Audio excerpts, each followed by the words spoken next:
A country can run out of money, but sometimes it's not allowed to. In 2008, Iceland's banks collapsed almost overnight. The currency crashed, the economy shrank, people panicked. Around the same time, the United States was facing a financial system on the edge of total failure. Trillions in losses, major banks insolvent. One country was allowed to fall apart. The other was rescued at any cost. This isn't about morality, it's about power. And right now, as global debt hits record levels and weaker economies start to wobble, this question matters more than ever. Why do some countries get bailouts, time, and forgiveness, while others get lectures, conditions, and collapse? Let's start with an uncomfortable truth. Countries don't fail the same way people do, and they don't fail the same way businesses do either. A country fails when it can't pay its debts, when it can't borrow anymore, when its currency collapses, when imports dry up, when confidence disappears. But whether that failure is tolerated or prevented depends on one thing: who the country owes and in what currency. Imagine two governments with the same problem. Both have too much debt. Both are running deficits. Both are losing investor confidence. One issues debt in its own currency. The other borrows in someone else's. That single difference changes everything. When a country borrows in its own currency, like the US, Japan, or the UK, it has a final weapon: its central bank. It can create money.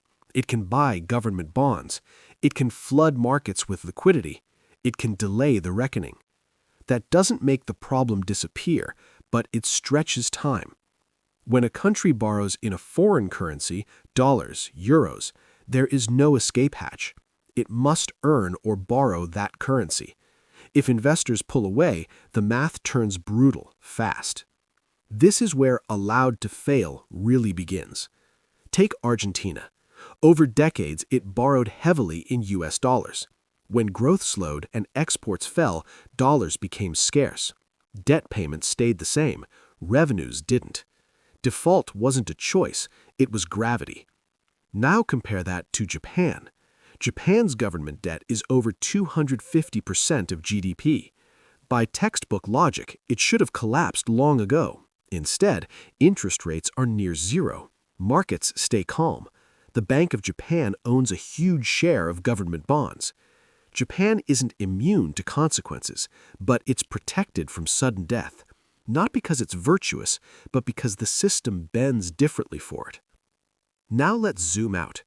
Behind every sovereign debt crisis is a network of incentives that rarely gets discussed in public. Big banks, pension funds, insurance companies, other governments, multilateral institutions. When a small or peripheral country fails, the damage is contained. Losses are painful but manageable. Creditors write it down. Life moves on. When a large, systemically important country fails, the losses cascade. Banks fail, pensions evaporate, currencies destabilize, trade freezes. So the system does something very human. It intervenes. Bailouts are not acts of generosity. They're acts of self-preservation. In 2008, the US didn't rescue banks because it loved bankers. It rescued them because letting them fail would have destroyed the global financial plumbing. In 2010, Greece wasn't really bailed out to save Greece. It was bailed out to protect European banks holding Greek debt. The irony is brutal. The country that looks like it's being saved often ends up paying the highest price: austerity, unemployment, lost decades of growth, while creditors quietly exit. Publicly, the story is responsibility versus irresponsibility. Privately, it's exposure versus containment. This is where the narrative breaks. We're told markets are neutral, that rules apply equally, that discipline is fair. But discipline is selective. Countries that issue reserve currencies get patience, time, flexible rules. Countries that don't get conditions, deadlines, ultimatums. The International Monetary Fund sits right at the center of this tension. Officially, it exists to stabilize economies. In practice, it stabilizes balance sheets, especially those of creditors. IMF programs don't arrive when things are fine. They arrive when a country has no alternatives left. And the terms are rarely about growth. They're about repayment. Cut spending, raise taxes, sell assets, restore confidence. Sometimes it works. Often it doesn't. But the system keeps repeating itself because the incentives never change.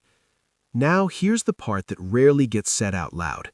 Failure isn't binary. It's negotiated. Defaults are delayed. Restructurings are staged. Losses are spread across time and institutions. Powerful countries fail slowly. Weaker ones fail fast. And speed matters. A slow failure looks like inflation, currency debasement, asset bubbles, quiet erosion. A fast failure looks like headlines, protests, empty shelves, emergency loans. Same disease, different symptoms. As global debt climbs past $300 trillion, this distinction becomes dangerous because more countries are moving from protected to exposed. Rising interest rates don't care about political narratives. They care about math, and math is becoming less forgiving. The question isn't whether more countries will face crisis. They will. The real question is which ones will be allowed to stretch time and which ones will be forced to confront it all at once. Because in the global financial system, collapse isn't always a failure of economics. Sometimes it's simply a lack of permission.